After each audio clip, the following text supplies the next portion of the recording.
तो आज आप लोग के लिए मोस्ट इंपोर्टेंट इतिहास का 50 ऑब्जेक्टिव क्वेश्चन चैप्टर 1 का लेकर के आए हैं, जो कि वीडियो में आप बने रहें और देखिए कि आपका 50 में कितना सही हो पाता है। एक बार जरूर कमेंट बॉक्स के साथ आप शेयर करेंगे। तो आइए देखते हैं फर्स्ट नंबर प्रश्न हमें क्या कह रहा है। वीडियो में लगातार आप बने रहेंगे। देखिए फर्स्ट नंबर प्रश्न कह रहा है कि इटली एवं जर्मनी के एकीकरण के विरुद्ध निम्नांकित में से कौन था। ठीक है ना, इटली एवं जर्मनी के एकीकरण के विरुद्ध निम्नांकित में से कौन था। तो दोस्तों इसका आंसर नंबर क्या हो जाएगा, इसका आंसर नंबर सी हो जाएगा, ऑस्ट्रेलिया इसका आंसर हो जाएगा। इसके बाद सेकेंड नंबर प्रश्न की ओर चलेंगे और सेकेंड नंबर प्रश्न देखिए हमें क्या कह रहा है। सेकेंड नंबर प्रश्न कह रहा है वियना कांग्रेस में कौन राष्ट्र सम्मिलित नहीं था। तो वियना कांग्रेस में कौन राष्ट्र सम्मिलित नहीं था, तो इसका आंसर नंबर डी हो जाएगा, जर्मनी इसमें सम्मिलित नहीं था। दोस्तों वीडियो अच्छा लगे तो जरूर चैनल को एक बार सब्सक्राइब करेंगे। फिर आगे की ओर हम बढ़ेंगे और देखेंगे तीसरा नंबर प्रश्न, किस संधि द्वारा स्वतंत्र यूनान राष्ट्र की स्थापना हुई। किस संधि द्वारा स्वतंत्र यूनान राष्ट्र की स्थापना हुई। तीसरा का आंसर नंबर क्या हो जाएगा, सी हो जाएगा, कस्तूनतुनिया की संधि के द्वारा हुआ था। चलिए आगे की ओर हम बढ़ेंगे और 4 नंबर प्रश्न की ओर चलेंगे। 4 नंबर प्रश्न हमें कह रहा है यहां पर कि इटली के एकीकरण में निम्न में से किसका संबंध नहीं है। इटली के एकीकरण में निम्न में से किसका संबंध नहीं है। तो 4 का आंसर क्या हो जाएगा, 4 का आंसर नंबर ए हो जाएगा, बिस्मार्क इसका आंसर हो जाएगा। ठीक है, चलिए आगे की ओर हम चलते हैं और 5 नंबर प्रश्न की ओर चलते हैं। और 5वां नंबर प्रश्न हमें क्या कह रहा है कि जर्मनी के एकीकरण का प्रमुख वास्तुकार कौन था। जर्मनी के एकीकरण का प्रमुख वास्तुकार कौन था। तो 5 का आंसर नंबर क्या हो जाएगा, तो 5 का आंसर नंबर इसमें डी हो जाएगा, इसका आंसर क्या हो जाएगा, बिस्मार्क इसका आंसर हो जाएगा। चलिए आगे की ओर हम चलते हैं और 6ठा नंबर प्रश्न की ओर चलते हैं। 6ठा नंबर प्रश्न हमें क्या कह रहा है कि 1871 में कौन सी संधि हुई थी। और देख लीजिए ये 2021 में ये प्रश्न को पूछा भी गया है। तो 1871 में कौन सी संधि हुई थी।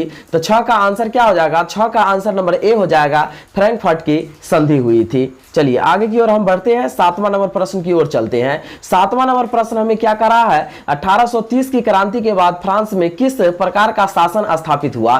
तो 7 का आंसर क्या हो जाएगा, 7 का आंसर बी नंबर हो जाएगा, संवैधानिक राजतंत्र हुआ था। और देखिए 2021 में यह प्रश्न को पूछा भी गया है। चलिए आगे की ओर हम चलते हैं। दोस्तों वीडियो अच्छा लग रहा है तो जरूर चैनल को सब्सक्राइब करेंगे, क्योंकि आपके लिए काफी ये हेल्पफुल है। चलिए आगे की ओर बढ़ते हैं। 8वां नंबर प्रश्न कह रहा है जर्मनी के एकीकरण के लिए कौन उत्तरदायी था। जर्मनी के एकीकरण के लिए कौन उत्तरदायी था। तो 8 का आंसर क्या हो जाएगा, 8 का आंसर नंबर बी हो जाएगा, बिस्मार्क इसका आंसर हो जाएगा। और देखिए 2021 में यह प्रश्न को पूछा भी गया है। चलिए आगे की ओर हम बढ़ते हैं, 9 नंबर प्रश्न की ओर बढ़ते हैं और देखिए 9वां नंबर प्रश्न क्या कर रहा है, फ्रैंकफर्ट की संधि किस वर्ष हुई। और देखिए 2021 में यह प्रश्न को पूछा भी गया है। तो फ्रैंकफर्ट की संधि किस वर्ष हुई। तो 9 का आंसर क्या हो जाएगा, 9 का आंसर नंबर डी हो जाएगा, 1871 ईस्वी में इसका फ्रैंकफर्ट की संधि हुई थी। चलिए आगे की ओर हम बढ़ते हैं, 10 नंबर प्रश्न की ओर चलते हैं और देखिए 10वां नंबर प्रश्न में क्या कह रहा है कि मेजनी का संबंध किस संगठन से था। ठीक है ना, मेजनी का संगठन किस संगठन से था। तो 10 का आंसर क्या हो जाएगा, बी नंबर हो जाएगा, कार्बोनरी से इसका संगठन था। ठीक है, संबंध था। चलिए आगे की ओर हम बढ़ते हैं, 11 नंबर प्रश्न की ओर बढ़ते हैं और दोस्तों वीडियो को जरूर शेयर करते आप चलेंगे और चैनल को जरूर सब्सक्राइब करते चलेंगे। देखिए 11 नंबर प्रश्न कह रहा है किसने अपनी कूटनीति के बल पर इटली की समस्या को संपूर्ण यूरोप की समस्या बना दिया। तो 11 का आंसर क्या हो जाएगा, 11 का आंसर नंबर ए हो जाएगा, काउंट काबूर इसका आंसर हो जाएगा। चलिए आगे की ओर हम बढ़ते हैं और 12 नंबर प्रश्न की ओर चलते हैं। 12 नंबर प्रश्न में क्या कह रहा है कि यंग इटली का संस्थापक कौन था। ठीक है ना, यंग इटली का संस्थापक कौन था। तो 12 का आंसर सी नंबर हो जाएगा, इसका मेजनी इसका आंसर हो जाएगा। चलिए आगे की ओर हम बढ़ते हैं और यहां पर देख लेते हैं 13 नंबर प्रश्न में फिर क्या कह रहा है। 13 नंबर प्रश्न कह रहा है कि लाल कुर्ती का गठन किसने किया था। ठीक है, लाल कुर्ती का गठन किसने किया था। तो इसका आंसर नंबर डी हो जाएगा, गैरी बाल्टी ने लाल कुर्ती का गठन किया था। चलिए आगे की ओर हम बढ़ते हैं, 14 नंबर प्रश्न पर बढ़ते हैं। 14 नंबर प्रश्न में कह रहा है कि काबूल कौन था। ठीक है ना, काबूल कौन था। तो इसका आंसर नंबर क्या हो जाएगा, बी हो जाएगा, इटली का प्रधानमंत्री इसका आंसर हो जाएगा। चलिए आगे की ओर हम बढ़ते हैं, 15 नंबर प्रश्न पर बढ़ते हैं। 15 नंबर प्रश्न क्या कर रहा है, फेडस ऑफ इटली नामक संस्था का संगठन किसने किया था। ठीक है ना, फेडस ऑफ इटली नामक संस्था का संगठन किसने किया था। तो 15 का आंसर नंबर डी हो जाएगा, मेजनी ने किया था। ठीक है, चलिए आगे की ओर हम बढ़ते हैं और 16 नंबर प्रश्न बढ़ते हैं। 16 नंबर प्रश्न क्या कह रहा है, कार्बोनरी की स्थापना किस वर्ष हुई थी। ठीक है ना। कार्बोनरी की स्थापना किस वर्ष हुई थी, इसका आंसर क्या हो जाएगा, ए नंबर हो जाएगा 1810 में हुई थी। और देखिए 2014 में ये प्रश्न को पूछा भी गया है। चलिए आगे की ओर हम बढ़ते हैं, 17 नंबर प्रश्न में बढ़ते हैं। 17 नंबर प्रश्न क्या कह रहा है कि गैरीबाल्टी पेशे से क्या था, ठीक है, गैरीबाल्टी पेशे से क्या था, तो 17 का आंसर नंबर डी हो जाएगा, नाविक इसका आंसर हो जाएगा। चलिए आगे की ओर हम बढ़ते हैं, 18 नंबर प्रश्न की ओर बढ़ते हैं। और देखिए 18 नंबर प्रश्न हमें क्या कह रहा है कि काउंट काबुल को विक्टर इमैनुअल ने किस पद पर नियुक्त किया था, ठीक है, काउंट काबुल ने विक्टर इमैनुअल को किस पद पर नियुक्त किया था। और देखिए 2017 और 2020 में भी ये प्रश्न को पूछा गया है। चलिए आगे की ओर हम बढ़ते हैं, इसका आंसर क्या हो जाएगा, सी नंबर हो जाएगा, प्रधानमंत्री इसका आंसर हो जाएगा। ठीक है, चलिए आगे की ओर हम बढ़ते हैं 19 नंबर प्रश्न पर। और देखिए 19 नंबर प्रश्न क्या कह रहा है, 19 नंबर प्रश्न कह रहा है कि विलियम प्रथम कहां का शासक था, ठीक है ना, विलियम प्रथम कहां का शासक था। तो 19 का आंसर नंबर क्या हो जाएगा, 19 का आंसर नंबर बी हो जाएगा, प्रसा इसका आंसर हो जाएगा। ठीक है, अब आगे की ओर हम बढ़ते हैं दोस्तों। अब हम लोग जो है कि 20 प्रश्न पर पहुंच चुके हैं। तो 20 का होगा क्या, जोवेराइन की स्थापना किस राज्य ने की थी, ठीक है ना, जोवेराइन की स्थापना किस राज्य ने किया था। तो 20 का आंसर क्या हो जाएगा, 20 का आंसर नंबर ए हो जाएगा, प्रसा ने किया था, इसका आंसर ए हो जाएगा। चलिए आगे की ओर हम बढ़ते हैं, 21 नंबर प्रश्न में बढ़ते हैं। और देखिए 21 नंबर प्रश्न क्या कह रहा है, सीडान का युद्ध किसके बीच हुआ था, ठीक है ना, सीडान का युद्ध किसके बीच हुआ था। तो इसका आंसर नंबर सी हो जाएगा, प्रसा और फ्रांस के बीच हुआ था। चलिए आगे की ओर हम बढ़ते हैं, 22 नंबर प्रश्न बढ़ते हैं। और देखिए 22 नंबर प्रश्न हमें क्या कह रहा है कि बिस्मार्क किस विद्वान की विचारधारा से प्रभावित था, ठीक है ना, बिस्मार्क किस विद्वान की विचारधारा से प्रभावित था। तो 22 का आंसर नंबर क्या हो जाएगा, तो 22 का आंसर नंबर बी हो जाएगा, होगेल इसका आंसर हो जाएगा। चलिए आगे की ओर हम बढ़ते हैं, 23 नंबर प्रश्न की ओर बढ़ते हैं। और देखिए 23वां नंबर प्रश्न क्या कर रहा है कि नेपोलियन ने जर्मन में किस संघ की स्थापना की थी, ठीक है ना, नेपोलियन ने जर्मन में किस संघ की स्थापना की। तो 23 का आंसर नंबर क्या हो जाएगा, सी हो जाएगा, राइन संघ ने किया था। ठीक है, चलिए आगे की ओर हम बढ़ लेते हैं, आगे की ओर बढ़ते हैं तो 24 नंबर प्रश्न पर चलते हैं। दोस्तों वीडियो अच्छा लग रहा है तो जरूर चैनल को सब्सक्राइब करेंगे और अपने मित्रों में एक बार जरूर शेयर करेंगे। चलिए आगे की ओर है, ये 24 नंबर प्रश्न कर रहा है, किस युद्ध के बाद जर्मनी का एकीकरण हुआ था, ठीक है ना, किस युद्ध के बाद जर्मनी का एकीकरण हुआ था। तो 24 का आंसर नंबर क्या हो जाएगा, डी हो जाएगा, सीडान का युद्ध इसका आंसर हो जाएगा। चलिए आगे की ओर हम बढ़ते हैं, 25 नंबर प्रश्न की ओर चलते हैं। और देखिए 25 नंबर प्रश्न क्या कर रहा है कि जर्मेनिया क्या थी, ठीक है ना, जर्मेनिया क्या थी। तो 25 का आंसर क्या हो जाएगा, 25 का आंसर नंबर बी हो जाएगा, जर्मन राष्ट्र का प्रतीक इसका आंसर हो जाएगा। ठीक है, चलिए आगे की ओर हम बढ़ते हैं 26 नंबर प्रश्न पर। देखिए 26 नंबर प्रश्न क्या कर रहा है, फ्रांस की क्रांति का प्रमुख कारण क्या था, ठीक है ना, फ्रांस की क्रांति का प्रमुख कारण था क्या था। तो 26 का आंसर क्या हो जाएगा, 26 का आंसर नंबर बी हो जाएगा, निरंकुश शासन इसका आंसर हो जाएगा। चलिए आगे की ओर हम बढ़ते हैं, 27 नंबर प्रश्न की ओर चलते हैं। और देखिए 27 नंबर प्रश्न क्या कर रहा है, फ्रांस में किस शासक वंश की स्थापना वियना कांग्रेस के द्वारा की गई थी, ठीक है ना। और देखिए 2014 में यह प्रश्न को पूछा भी गया है। तो 27 का आंसर क्या हो जाएगा, 27 का आंसर सी हो जाएगा, बुर्बो वंश ने किया था, ठीक है ना, इसमें थोड़ा सा मिस्टेक है लेकिन बुर्बो वंश ने यह किया था। ठीक है, चलिए आगे की ओर हम बढ़ते हैं, 28 नंबर प्रश्न पर चलते हैं। और देखिए 28 नंबर प्रश्न क्या कर रहा है कि नेपोलियन संहिता किस वर्ष लागू की गई थी। और देखिए 2020 में प्रश्न को पूछा भी गया है। तो 28 का आंसर क्या हो जाएगा, तो 28 का आंसर हो जाएगा 1804 में नेपोलियन संहिता लागू की गई थी। ठीक है, चलिए आगे की ओर हम बढ़ते हैं, 29 नंबर प्रश्न की ओर चलते हैं। 29 नंबर प्रश्न हमें कह रहा है वियना सम्मेलन का अध्यक्ष कौन था, ठीक है ना, वियना सम्मेलन का अध्यक्ष कौन था।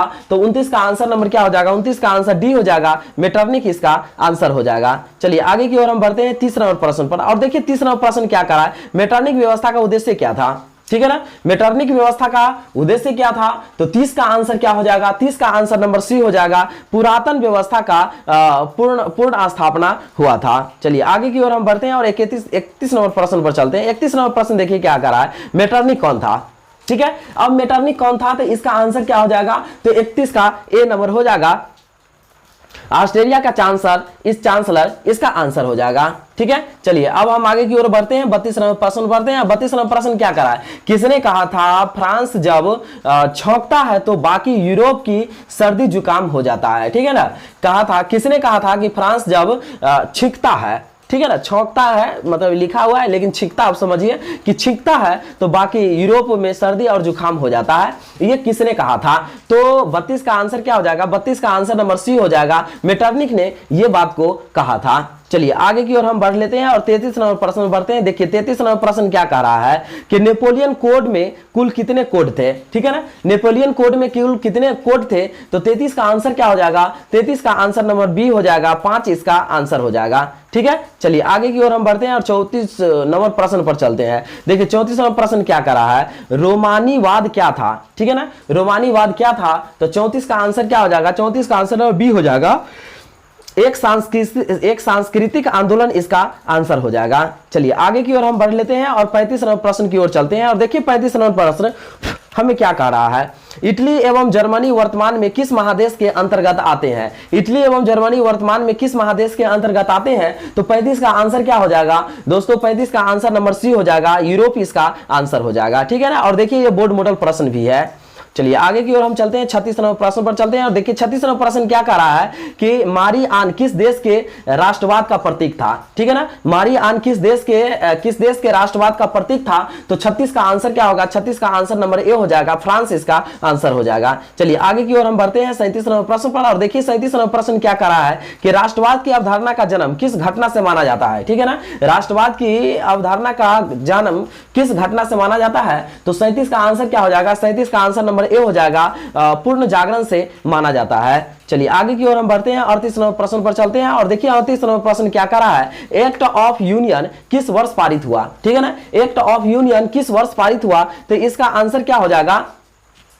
इसका 38 का आंसर हो जाएगा, बी नंबर हो जाएगा, 1707 में हुआ था। ठीक है, चलिए आगे की ओर हम बढ़ते हैं 39 नंबर प्रश्न पर और देखिए 39 नंबर प्रश्न में क्या कह रहा है? यंग यूरोप का संस्थापक कौन था? ठीक है ना, यंग यूरोप का संस्थापक कौन था? और देख लीजिए 2019 में यह प्रश्न को पूछा भी गया है। तो 39 का आंसर क्या हो जाएगा? 39 का आंसर ए हो जाएगा, मेजिनी इसका आंसर हो जाएगा। चलिए आगे की ओर हम बढ़ते हैं, 40 नंबर प्रश्न की ओर चलते हैं। 40 नंबर प्रश्न क्या कह रहा है? इटली के एकीकरण का मसीहा कहा जाता है, किसे कहा जाता है? इटली के एकीकरण का मसीहा किसे कहा जाता है? तो 40 का आंसर क्या हो जाएगा? बी नंबर हो जाएगा, मेजनी इसका आंसर हो जाएगा। चलिए आगे की ओर हम बढ़ते हैं, 41 नंबर प्रश्न पर चलते हैं और देखिए 41 नंबर प्रश्न क्या कर रहा है? सेडान का युद्ध कब हुआ? ठीक है ना, सेडान का युद्ध कब हुआ था? देखिए बोर्ड मॉडल प्रश्न भी है और 2021 में यह प्रश्न को पूछा भी गया है। तो 41 का आंसर क्या हो जाएगा? 41 का आंसर नंबर बी हो जाएगा, 1870 इसका क्या हो जाएगा? तो इसका आंसर हो जाएगा। दोस्तों वीडियो अच्छा लग रहा है तो जरूर चैनल को सब्सक्राइब करते चलेंगे और अपने मित्रों में जरूर एक बार शेयर करेंगे। आइए आप देख लेते हैं 42 नंबर प्रश्न का रहा है,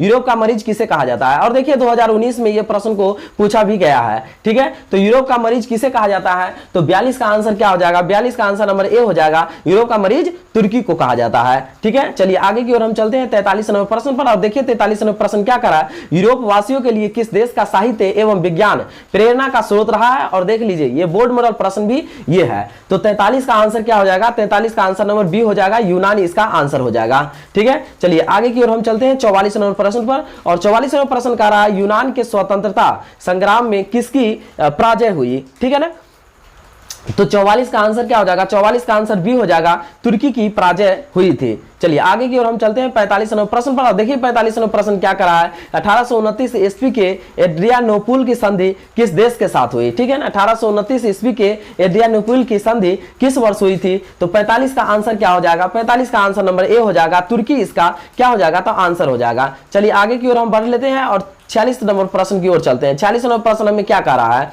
यूरोपीय सभ्यता का पालना किस देश को कहा जाता है? यूरोपीय सभ्यता का पालना किस देश को कहा जाता है? तो 46 का आंसर क्या हो जाएगा? 46 का आंसर नंबर डी हो जाएगा, यूनानी इसका आंसर हो जाएगा। चलिए आगे की ओर हम बढ़ते हैं और 47 नंबर प्रश्न की ओर चलते हैं। 47 नंबर प्रश्न क्या कर रहा है? हंगरी की भाषा क्या थी? ठीक है ना, हंगरी की भाषा क्या थी? तो 47 का आंसर हो जाएगा, यहाँ पर बी हो जाएगा, मैग्यार इसका आंसर हो जाएगा। चलिए आगे की ओर हम बढ़ते हैं दोस्तों, हम लोग अब अर्धशतक पर पहुंचने वाले हैं, 50 नंबर क्वेश्चन पर पहुंचने वाले हैं। एक बार जरूर चैनल को सब्सक्राइब करेंगे क्योंकि सभी विषय का वीडियो आपको लगातार अपडेट हमारे चैनल के माध्यम से मिलता रहेगा। और भी वीडियो आप नहीं देखे हैं तो आप प्लेलिस्ट में जाइए, मैथ का, साइंस का, संस्कृत का, हिंदी का, सभी का प्लेलिस्ट मोस्ट इंपोर्टेंट वीवाई प्रश्न बना हुआ है और वहां प्लेलिस्ट से आप वहां जाकर के अच्छे तरीका से आप पढ़ सकते हैं। तो देखिए आइए हम चलते हैं। 48 प्रश्न का रहा है, यूरोपीय राष्ट्रवाद से प्रभावित होकर किस भारतीय शासक ने जैकोबिन क्लब की स्थापना की? तो 48 का आंसर क्या हो हो जाएगा 48 का आंसर नंबर बी हो जाएगा, टीपू सुल्तान इसका आंसर हो जाएगा। ठीक है, अब हम चलते हैं 49 नंबर प्रश्न पर और देखिए 49 नंबर प्रश्न में क्या कह रहा है। 49 नंबर प्रश्न कह रहा है कि 19वीं शताब्दी में यूरोप में राष्ट्रवाद के विकास का क्या परिणाम हुआ। ठीक है ना, 19वीं शताब्दी में यूरोप में राष्ट्रवाद के विकास का क्या परिणाम हुआ, तो 49 का आंसर क्या हो जाएगा, 49 का आंसर डी हो जाएगा, राष्ट्रीय राज्यों की स्थापना इसका आंसर हो जाएगा। ठीक है, चलिए आगे की ओर हम चलते हैं। 50 नंबर प्रश्न लास्ट हमारा है और देखिए 50 नंबर प्रश्न का कमेंट बॉक्स में आप जरूर शेयर कीजिए। अब देखिए कि ये कह रहा है क्या कि जर्मनी का एकीकरण कब पूरा हुआ, तो जर्मनी का एकीकरण कब पूरा हुआ, इसका आंसर नंबर सी हो जाएगा, 1871 में पूरा हुआ था। तो दोस्तों आप एक बार जरूर कमेंट बॉक्स के साथ शेयर कीजिए कि 50 में आपका कितना सही हो पाता है, एक बार जरूर कमेंट बॉक्स में शेयर करेंगे और देखिए कि आपका तैयारी कैसा रहा। धन्यवाद दोस्तों।